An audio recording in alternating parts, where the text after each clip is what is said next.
Hello, hello. Hello everyone. Ito yung solar lights na nabili ko. Yan siya. Ito yung panel niya. Malaki din ang panel niya.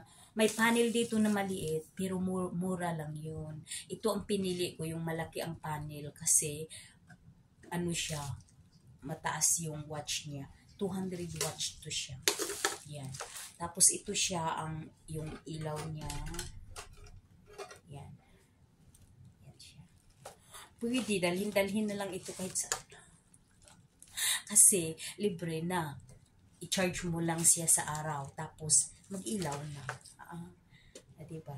Hindi ko pa to siya na-charge. Kasi ka-open lang. Yan. May lights na siya. Siguro, charge na to. Saka, i-stock nila. Tapos, ito yun siya. Ano siya, nakalagay, solar lights, tapos, kalagay siya, remote control, lights control, solar charging, large capacity, tempered glass. Hindi siya mabasa kahit 24 hours na sa labas. Tapos, highlight lid, naka-highlight yung mga anong kilid-kilid niya. Tapos, waterproof siya. Waterproof, yan. Oh, ito yung, yun. Aray. Yan. Ito lang yung likod niya. Yan. Ganun lang siya. Isabit lang dito sa may ano.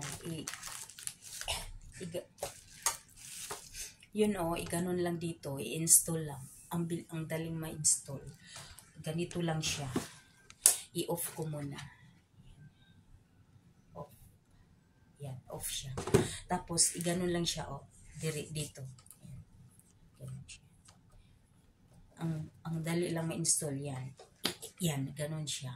Yan. Tapos, ganun siya. Yan.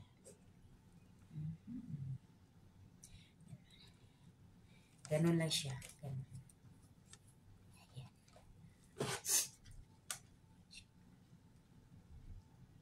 Yan lang. Yan.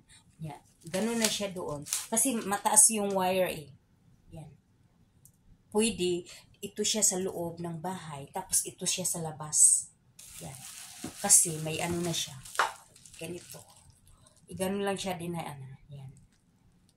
Yan. Tapos isabit lang doon sa may labas.